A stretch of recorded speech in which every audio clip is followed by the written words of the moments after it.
Gustavo Petro fue electo como nuevo presidente de Colombia. Su triunfo significa la llegada del primer mandatario de izquierda en ese país. Queremos conversar sobre sus implicancias y tomamos contacto con el profesor titular de la Facultad de Ciencias Políticas y Relaciones Internacionales de la Pontificia Universidad Javeriana de Bogotá, Eduardo Pastrana.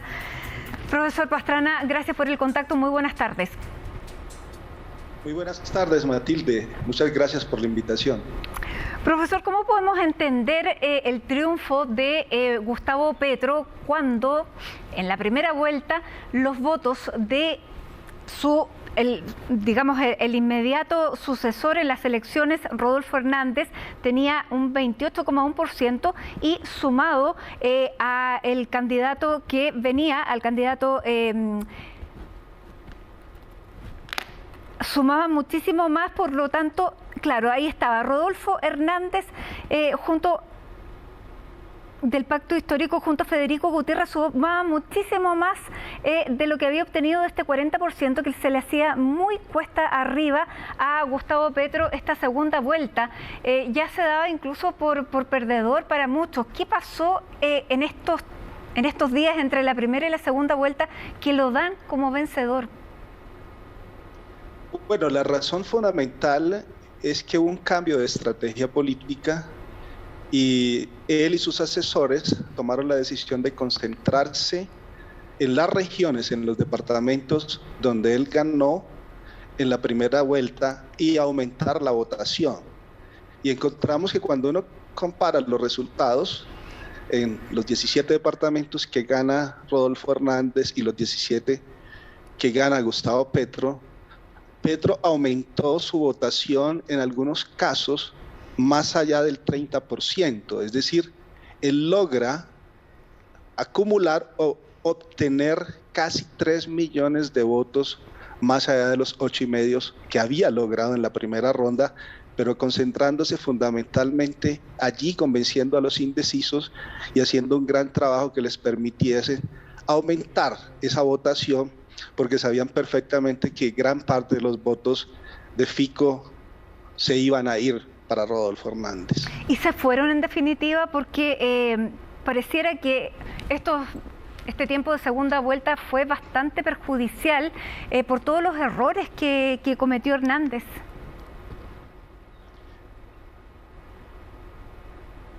Sí, son varios los errores que cometió.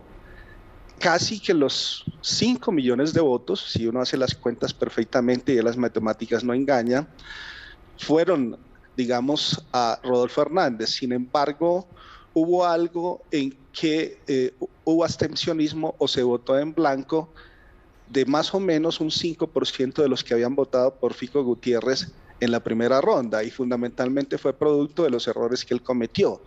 Pero entre otras cosas, uno de los errores que hoy en día más le critican es que se aisló del espacio público, no participó en discusiones, en los debates que se habían programado, no concedió entrevistas a la prensa y por lo tanto le cedió el terreno a su contendor, quien es un orador muy habilidoso, con una capacidad retórica, y en las 2 últimas semanas pudo enviar muy bien el mensaje, sobre todo en la utilización de medios tradicionales como la Radio Nacional y las radios locales.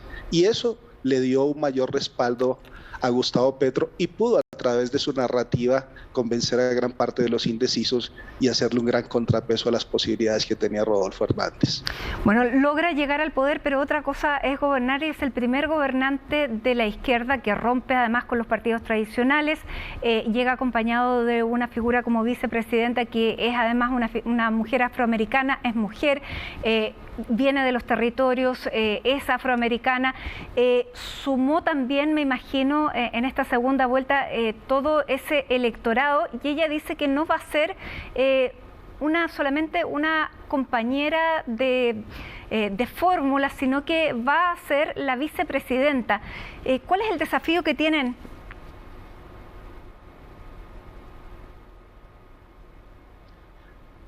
Bueno, estoy totalmente de acuerdo. Una cosa es ganar las elecciones con un mensaje que muchos hemos catalogado de demasiado populista, en términos de que muchas de las promesas de campaña y electorales pues son poco factibles de realizarlas por lo que cuesta, teniendo en cuenta que Petro recoge un país con un déficit muy alto, un déficit que va más allá en este momento del 6% del Producto Interno Bruto. Hay un endeudamiento muy alto del Estado, casi de 90 billones de pesos, y los costos de todos los programas sociales que él está prometiendo aumentarían más o menos unos 70 billones de pesos, que no es posible en este momento lograr a través del aumento de impuestos o una reforma misma del presupuesto nacional. Y entonces ahí es donde va a estar la gran prueba, es decir, simbólicamente lo que tú has señalado es importantísimo, que alguien en contra del establecimiento, que una vicepresidenta de los sectores, digamos, tradicionalmente excluidos, de esa representatividad que tiene, de esa porción importante de la población afrodescendiente en Colombia, simbólicamente es un gran mensaje, y eso nos puede plantear que hay una apertura, digamos, de la diversidad y la pluralidad.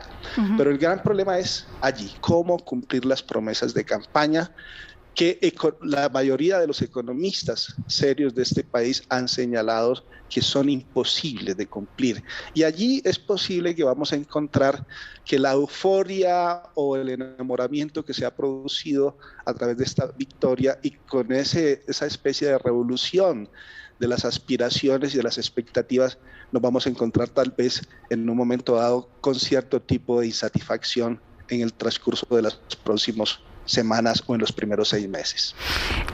Eduardo, ¿qué significa y qué representa Francia Márquez? Más allá del simbolismo, ella decía, yo voy a ser la compañera en esta fórmula, pero no voy a ser, en definitiva, el adorno.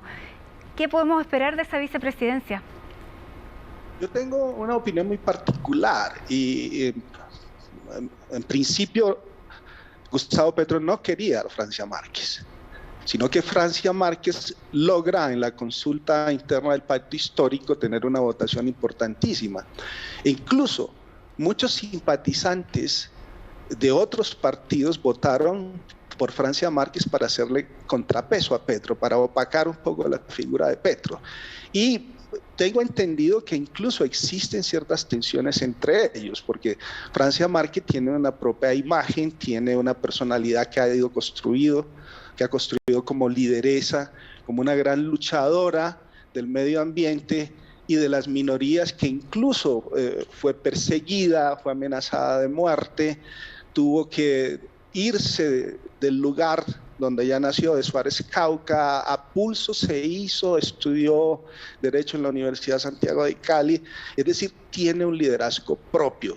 Y conociendo a Petro, Petro es muy egocéntrico, Petro en cierto sentido es muy narcisista, y a mí me parece que la figura de Francia Márquez, que tiene una agenda propia, que tiene un carisma propio, puede generar en el desarrollo del gobierno ciertas tensiones entre las dos personalidades. Y ese es el reconocimiento que hoy muchos sectores le hacen a Francia Márquez, porque es una mujer, porque es afrodescendiente, por toda su historia de vida y lo que logra, pero sin embargo va a encontrarse con una personalidad muy compleja que ya conocemos cuando fue alcalde de Bogotá, que es la de Gustavo Petro, precisamente por esa incapacidad muchas veces que tiene de incluir y de construir equipos.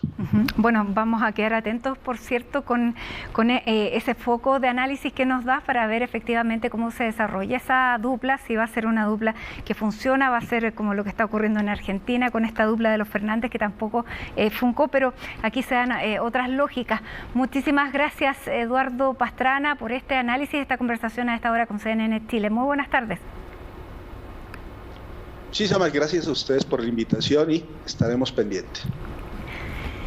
Son las 7:01, hacemos la última pausa, ya regresamos.